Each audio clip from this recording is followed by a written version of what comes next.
Okay, let's unpack this. We're about to dive deep into something that has absolutely exploded. Yeah. From just a simple kid's craft Yeah. to this, like, global phenomenon. It's a huge creative outlet Mm. and even a really effective sensory tool for millions. Mm-hmm. I'm talking about slime, the stuff. Yeah. Vibrant colors, that incredibly satisfying squish. Oh, yeah. The way it just mesmerizes kids, adults, everyone. It's undeniable, right? Totally. But here's the dilemma, the real core of what we're looking at today. The very properties that make slime so appealing. They come from chemical reactions. Right. And those reactions introduce, well, documented health risks. Yeah. This has put slime right at the center of safety concerns, regulatory actions all over the world. It really has. So our mission today is to navigate this complex issue. We're going to pull back the curtain on the chemistry, review the potential risks of the ingredients, Mm-hmm. weigh those against the benefits, the developmental, the therapeutic benefits people talk Which about. are significant. Exactly. And ultimately, equip you, our listeners, with the knowledge to make informed decisions Mm. for safe, responsible enjoyment. Yeah. So how did this gooey substance become such a sensation, and what's really going on, under the surface? Well, what's fascinating here, I think, is how something so widely beneficial can also carry this kind of hidden risk. Mm. Our goal for this deep dive is really to connect the dots between the chemistry, the toxicology, and just the everyday experience of playing with it, helping you see the whole picture. I'm ready. So to really understand this, we have to start with the basics. Mhm. What is slime, chemically speaking? I've heard it called a non-Newtonian fluid. Sounds very sciencey. Huh. It does sound fancy, doesn't it? Yeah. Mm. What does that mean, and why is it important here? It's a great question. So slime isn't just one thing, it's a polymer gel. And yes, it's a classic example of a non-Newtonian fluid. Okay. All that really means is its viscosity, its thickness changes depending on the stress you put on it. So you can slowly pour it, like a liquid, right? But if you hit it or pull it quickly, it can actually break, almost like a solid. Wow. And that unique behavior is what makes it so captivating. It all comes down to its chemical structure. That makes so much sense. Yeah. Okay, so what are the building blocks, the main ingredients in most slimes we see? Well, the core, the backbone of most modern slime recipes, is polyvinyl alcohol, PVA. PVA. Okay. That's the main thing in washable school glues, like Elmer's. Mhm. You can think of PVA as these long, flexible chains just suspended in water, Right. and the amount of water is key for the texture. More water, it's more jiggly. Less water, it's more like putty. Okay. And here's a really important point from a safety angle. PVA itself, generally considered very low risk. Really? Yeah, it's non-toxic, it's biocompatible. They even use it in medical stuff like soft contact lenses, eye drops. Wow. It's biodegradable. So the PVA in water, that's like the harmless foundation. Okay, so if PVA and water are the harmless backbone, there's got to be some kind of secret sauce, right? Something that transforms that liquid glue into the stretchy, gooey gel we love. Yeah. What's the magic ingredient? How does it work? Ah, the magic. That's usually a boron compound, most commonly sodium tetraborate, which you probably know as borax, Borax. or boric acid. Yeah. These are the activators. Activators. And the process is called cross-linking. So imagine those long PVA chains just floating around in the water. Mm-hmm. When you add the activator, the borate ions, these little bits from the borax or boric acid, they act like tiny chemical bridges, connectors. Like linking the chains together. Exactly. Okay. They form weak bonds, hydrogen bonds, between the different PVA chains. And this creates a three-dimensional network, like a microscopic scaffolding or maybe a delicate spider web Oh, cool analogy. that traps all the water inside its structure. And that's what turns the liquid glue into a gel, gives slime its unique, stretchy feel. A microscopic spider web. That's fascinating. But this is where it gets tricky, right? Because you see so many recipes or products in stores labeled borax-free slime. Yes. That sounds safer if you're worried about borax, but Yeah. is it really borax-free? This is such a crucial point, and honestly, it's often a really misleading term. How so? Well, many of these borax-free recipes or the products, they use things like contact lens solution or eye drops, often with baking soda. Right, I've seen those. But here's the catch. For the slime to actually form, that contact lens solution has to contain boric acid and sodium borate. Wait, seriously? The same stuff? Precisely. The very boron compounds people are trying to avoid by choosing borax-free. The baking soda just helps adjust the pH level so the reaction works better. Wow. And the real danger here is that this misleading label gives a false sense of security. Yeah, I could see that. People might think, oh, it's borax-free, I don't need to worry so much. So they might be less vigilant about supervising, about hand washing, checking for cuts on the skin, preventing kids from tasting it. But the risk is still there. Exactly. It hasn't gone away. It's just hidden behind a different name. Okay, that's actually quite concerning. Yeah. So if you genuinely want to avoid boron compounds altogether, what are the real alternatives? Are there truly boron-free options? Yes, absolutely. There are genuinely safe alternatives. A classic one is oobleck. Oh, yeah. Cornstarch and water.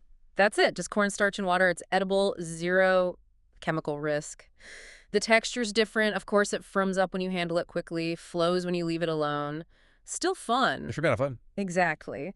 Then you have truly food-based slimes. You can make them from things like milk, protein casein with vinegar, or psyllium husk, gelatin, even marshmallows. Marshmallows. Yeah. These are obviously the safest if ingestion is a concern, especially for younger kids. Right. But the trade-off is they usually lack that classic slime stretchiness, and they definitely don't last as long. Shorter shelf life. Makes sense. Okay, so beyond the core PVA and the boron activator or the alternatives, slimes get customized like crazy. It's like this whole additive matrix, Totally. each adding its own chemical considerations. Hmm. What kind of things are we talking about here? What gets added? Oh, everything. You've got basic colorants, food coloring, liquid watercolors, then texturizers, glitter, plastic beads, foam balls, sequins. Little charms? Yeah. Or even iron filings for magnetic slime.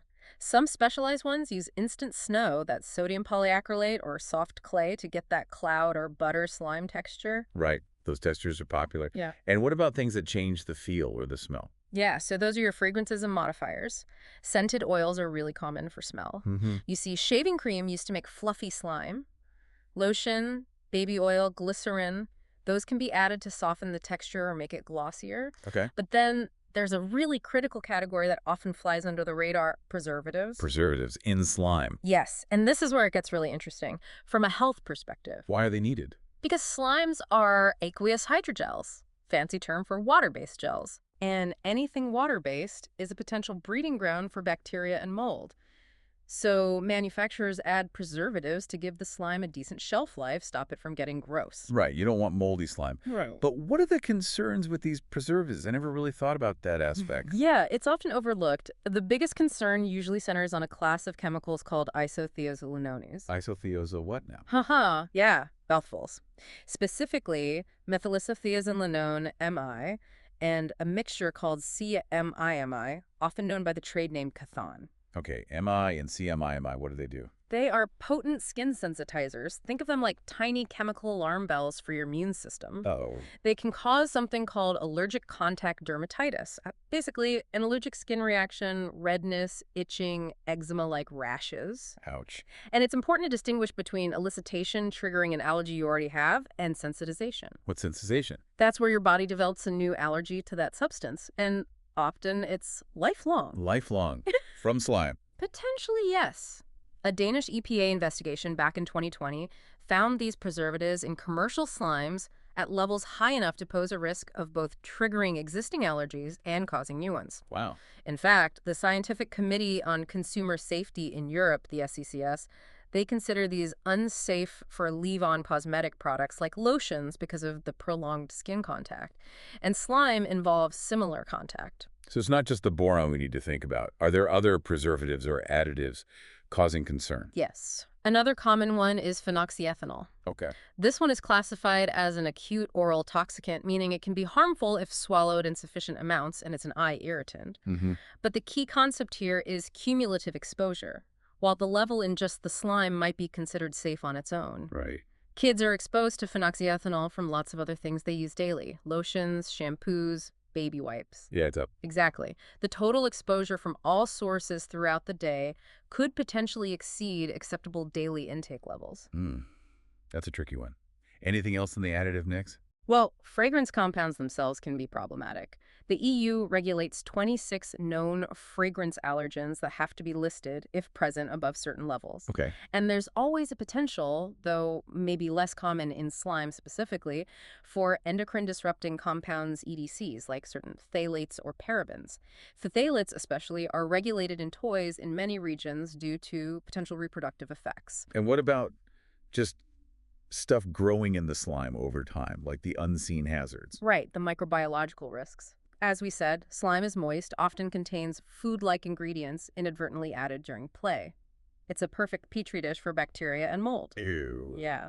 And this risk becomes really relevant if that contaminated slime or unwashed hands after playing touch the mouth, eyes, or any broken skin. It could lead to infections. So hand washing is critical. Incredibly important, both before and after play. And proper storage in an airtight container helps too. Okay. Let's circle back and really deep dive into the boron toxicology, because you said this is the main driver behind the strict regulations we see, especially in Europe. Yes, absolutely. When we talk about borax or boric acid or borate, are, are they treated differently once they're like in the body or in the slime?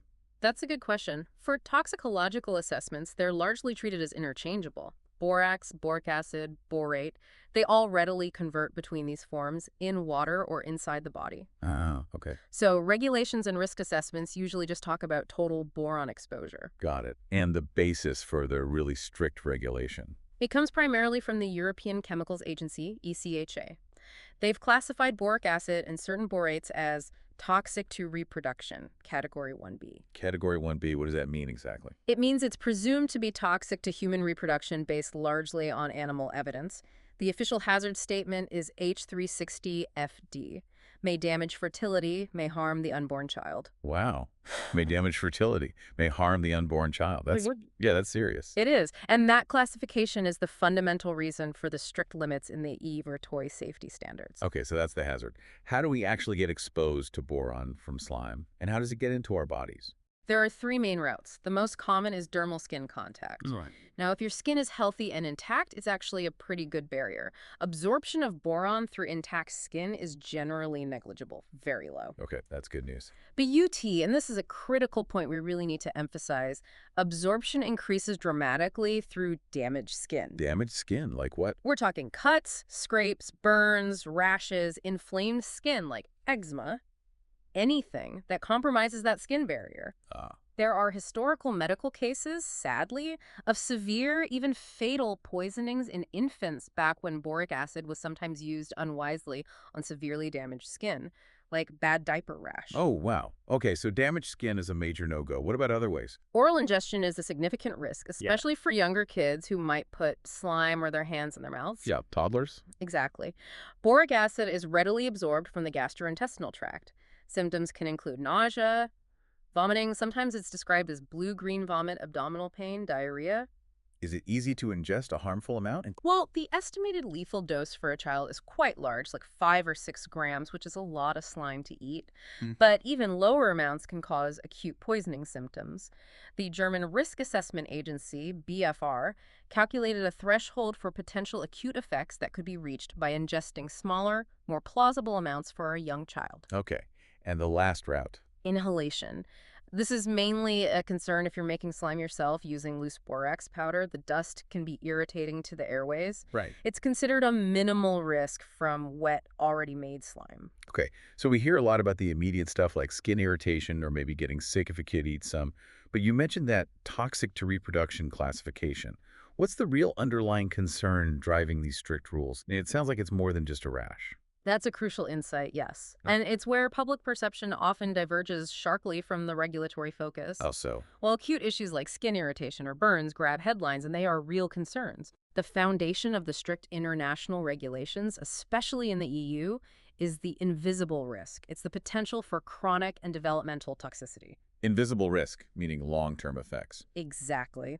These concerns are rooted in robust animal studies. These studies consistently show reproductive toxicity in male animals, things like testicular atrophy, impaired sperm production in rats, mice, dogs. Okay. And they also show developmental toxicity in studies on pregnant animals, things like reduced fetal body weight, skeletal malformations. In animal studies, what about humans? That's the key point. A direct causal link between typical environmental boron exposure and, say, human fertility loss hasn't been definitively established. Wow. But regulators, especially in Europe, operate based on the precautionary principle. Precautionary principle, meaning? Meaning, when there's credible scientific evidence of potential serious harm, even without absolute proof in humans, they err on the side of caution to protect public health, particularly vulnerable populations like children. Okay, that makes sense. But it raises a really interesting question.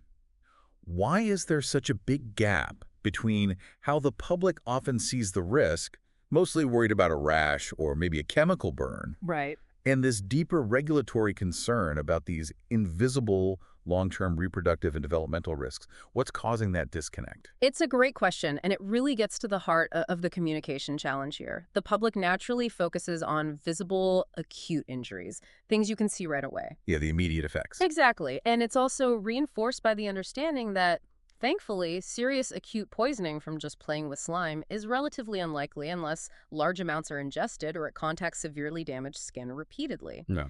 But contrast that with the regulatory focus. They're looking at the most serious potential health outcome based on the hazard classification. Those potential long-term reproductive and developmental effects, even if the risk from typical play is debated or unproven in humans.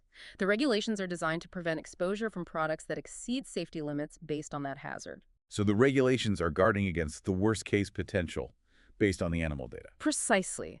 This invisible risk is why regulatory compliance, making sure products actually meet the legal limits, and things like third-party testing are so vital.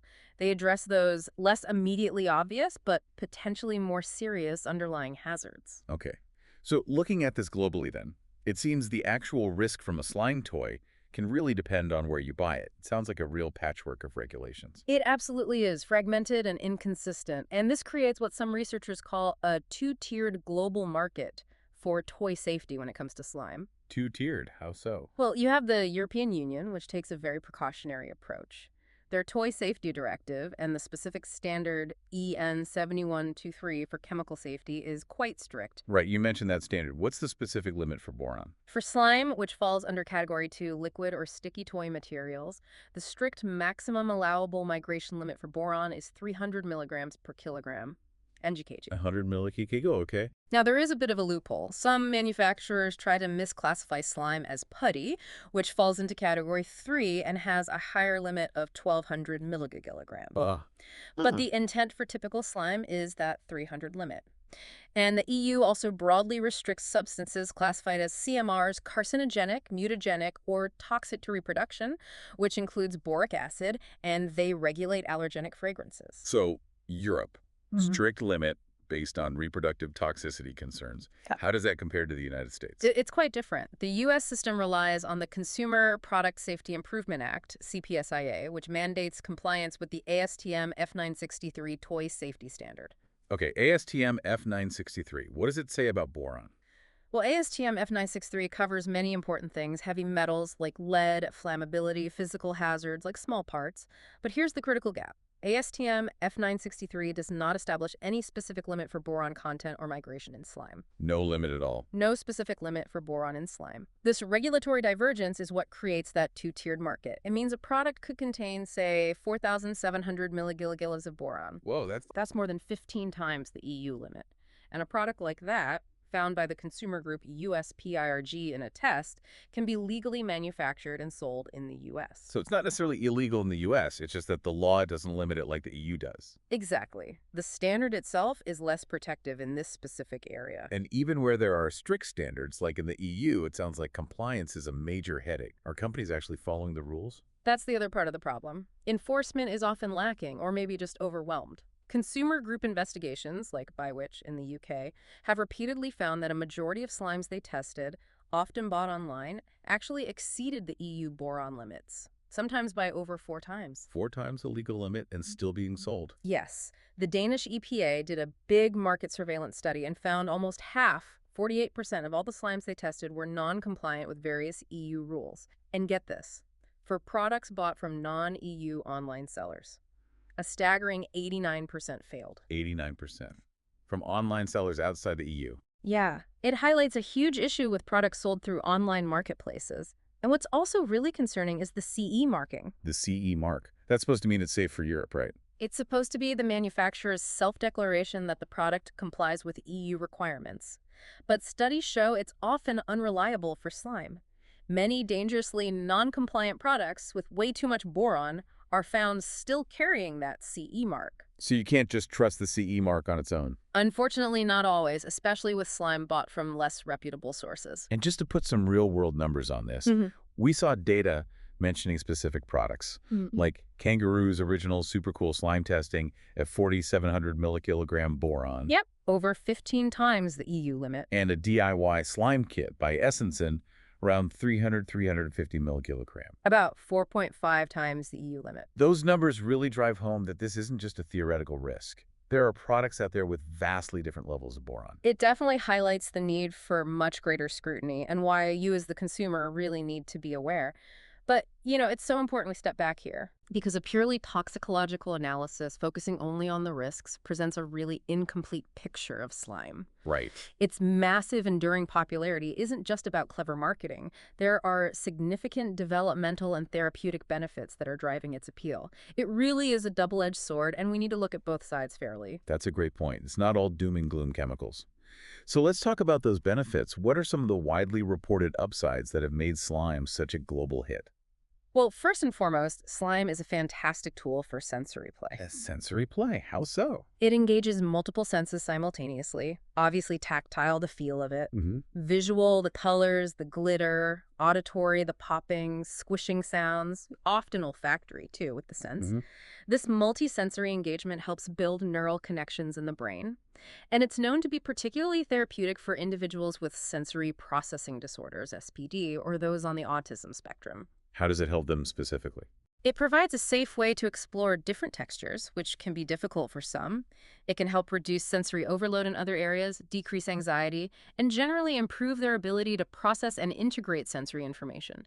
Therapists use it all the time. That's really powerful. And it's not just about sensory input, is it? There's a physical aspect, too, all that playing with it. Absolutely. The physical manipulation, all the squishing, stretching, pinching, rolling, kneading. It's an excellent workout for the small muscles in the hands and fingers. Fine motor skills. Exactly. These are the foundational skills needed for so many things. Writing, using scissors, buttoning clothes, using utensils to eat. Right.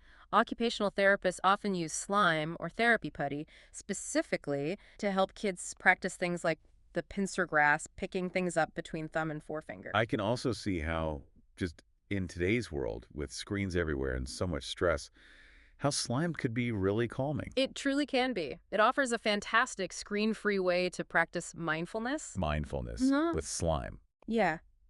The rhythmic, repetitive motions of stretching and squishing can be very meditative and calming. It helps ground your attention in the present moment, just focusing on the physical sensations.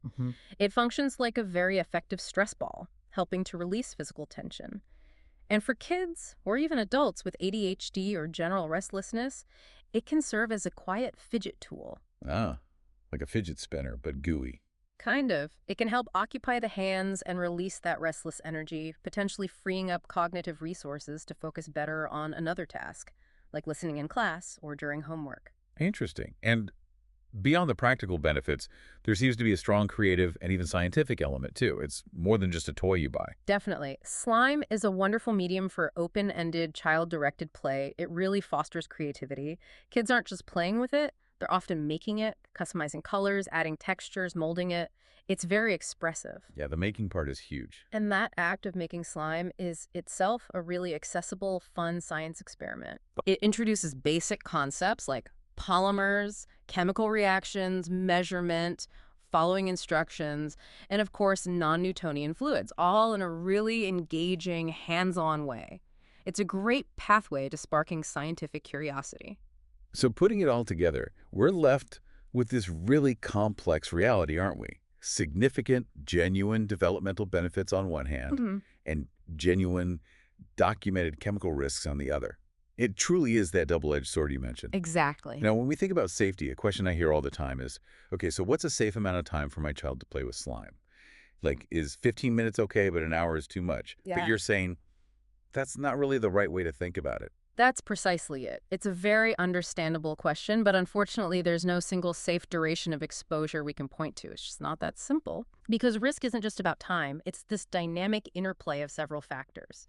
It depends hugely on the chemical concentration in the slime itself. A non-compliant slime with high boron levels is inherently riskier than one that meets strict limits, regardless of time. Okay. It depends critically, as we discussed, on the child's skin integrity. Playing for even a short time with damaged skin dramatically increases the absorption risk compared to hours of play with intact skin. Right, the damaged skin point. The child's age and behavior matter too. The risk of ingestion is much higher for a toddler than an older child. And the presence of other allergens, like those preservatives or fragrances, sensitization can happen relatively quickly. It's not purely dose or time dependent in the same way. So just using a stopwatch. Could create a really dangerous false sense of security. The time spent playing is only one piece, and maybe not even the most important piece, of the overall risk puzzle. We need a more holistic, risk-based framework. That makes perfect sense. Okay, so with all this information, the chemistry, the risks, the benefits, the regulations, what does this all mean for you, the parents and caregivers listening right now? What's the practical, actionable advice? How do you navigate this slime dilemma safely day to day? All right, let's break it down into a kind of action plan. We can think about it in 3 pillars. Pillar 1 is controlling the product, what slime you actually use. Okay, choosing the right slime. Yes. When buying commercial products, if possible, prioritize slime from large, well-known, reputable manufacturers. Be extremely cautious about unbranded products or those from unknown third-party sellers online, especially if they're shipping from outside the US or EU. As we saw, those have the highest non-compliance rates. Check the source. Definitely. And here's a crucial insight. Actively seek out higher standards. Look for products that explicitly state compliance with the European Toy Safety Standard EN 71-3. Because that includes the strict boron limit. Exactly. It's a higher bar than the current US standard regarding boron. Now, for DIY recipes. Now, lots of people make their own. If you go the DIY route first, try to avoid using loose borax powder. The dust is irritating, and it's really hard to control the final concentration accurately. Okay. Understand that borax-free recipe fallacy. Remember, if it uses contact lens solution, it still contains boron compounds and needs all the same precautions. Got it. And honestly, for the safest DIY option, really embrace those truly boron-free alternatives. Cornstarch and water oobleck or edible slimes from psyllium husk, gelatin, milk, and vinegar. Yeah. That eliminates the chemical risks entirely, which is ideal for younger kids. Okay, so pillar 1, control the product, choose wisely, aim for EN 71-3, or go truly boron-free. That's pillar 2. Pillar 2 is controlling the conditions of play, how you play safely. The environment and the rules. Precisely. Sure. First, constant supervision is key, especially for younger children, primarily to prevent accidental ingestion. Eyes on the kids. Always. And here's the critical skin check. This is non-negotiable. Before every single play session, you must inspect the child's hands carefully. Look for any cuts, scrapes, hangnails, rashes, eczema flare-ups. Any break in the skin. Any break at all. If the skin is not intact, the child should not handle boron-containing slime. Period. This is the single most important step you can take to prevent significant dermal absorption. That seems really crucial. It is. Next, rigorous hand hygiene. Mandate thorough hand washing with soap and water immediately before playing to avoid contaminating the slime, and immediately after playing to remove any residue. Before and after, every time. Every time. Consider protective gloves, like nitrile gloves, for children with known skin sensitivities, or even just when you're mixing DIY ingredients containing boron. Good idea. Ensure play happens in a well-ventilated area, ideally on a non-porous surface that's easy to clean, like a tray or a vinyl tablecloth. And enforce a strict no eating or drinking during slime time. Keep it away from mouths. Absolutely. And finally, proper storage and disposal. Keep slime in a sealed, airtight container when not in use, store it out of reach of very young children and pets, and discard slime that's old, looks dirty, or smells off. Don't risk the microbial growth. Okay, control the product, control the conditions. What's the third pillar? Pillar 3 is observing the child, recognizing potential reactions. Knowing what to look for. Exactly. Be aware of the potential symptoms. For acute boron exposure through skin, that might be redness, irritation, a burning sensation. If ingested, nausea, vomiting, abdominal pain. And for allergic contact dermatitis from preservatives like MICMI, remember that reaction might be delayed. Look for an itchy, red, bumpy rash, possibly appearing 24 to 48 hours after contact. Delayed reaction. Okay. And if you do suspect any kind of adverse reaction, act promptly. Stop use of that slime immediately, wash the affected skin thoroughly with soap and water, and don't hesitate to contact your pediatrician or call poison control for advice. In the U.S., that number is 1-800-222-1222. 1-800-222-1222. Good number to have handy. Definitely. So those are actions for parents. But it sounds like systemic change is needed too, right? What about recommendations for regulators and manufacturers? Absolutely. On the regulatory front, particularly in the United States, there's a strong argument for harmonizing toy safety standards with the more protective, precautionary approach of the EU. That means establishing a science-based migration limit for boron in slime. Aligning the standards. Yes. And alongside that, there needs to be enhanced enforcement. More market surveillance, especially focusing on online sellers where we see huge compliance issues, and meaningful penalties for companies selling non-compliant products. Holding companies accountable. Right. And for manufacturers, the call is for honest and clear labeling. That means stop using the deceptive borax-free term if the product still contains boron compounds. Provide full ingredient lists, including specific preservatives and any of those 26 regulated fragrance allergens. Transparency. Exactly. And include a prominent, clear warning advising against use on broken or irritated skin. This kind of transparency empowers consumers to make genuinely informed choices based on the actual contents and risks. Okay, so let's try to wrap this all up. After this deep dive, it feels clear that slime is, well, unequivocally, that double-edged sword we talked about. It really is. Its value as a tool Yeah. for sensory development, fine motor skills, creativity, stress relief, that's significant. It's well documented. It's not just a silly fad. It serves real purposes for many kids and families. Absolutely. But that undeniable value is set against this backdrop of genuine, scientifically validated chemical risks. Risks from the boron compounds needed for the texture and from the preservatives needed for shelf life. So the key takeaway seems to be that the safety of slime isn't just inherent. It's not automatically safe or unsafe. Precisely. Safety in this context is a condition that must be actively created and managed. It relies on informed choices about products and meticulous attention to safe handling practices. So a simple yes or no answer to, is slime safe, just doesn't cut it. It's too complex for that. It really is. Instead, what we've learned today, hopefully, is that slime can be made safe enough for enjoyment when you, the caregiver, are informed about the potential hazards. When you make conscious choices about which products to bring into your home, favoring those that meet higher safety standards or are truly boron-free. Right. And, crucially, when you adhere to those strict handling and hygiene practices, especially the check for intact skin. That critical skin check. This informed, careful approach allows you to minimize the chemical hazards while still preserving the immense joy and the rich developmental benefits this unique play material clearly offers. Well said. It's about managing the risk to access the benefit. Exactly. So maybe a final thought to leave our listeners with. Given this deep dive into the surprising complexities of slime safety, what other common household items, maybe even other toys or craft supplies, might warrant a closer look through this same lens? It's a great question. And how can applying this kind of informed, critical thinking, looking beyond the surface, asking about ingredients, understanding the real risks and benefits, empower all of us to navigate the vast world of consumer products with greater confidence and safety every day?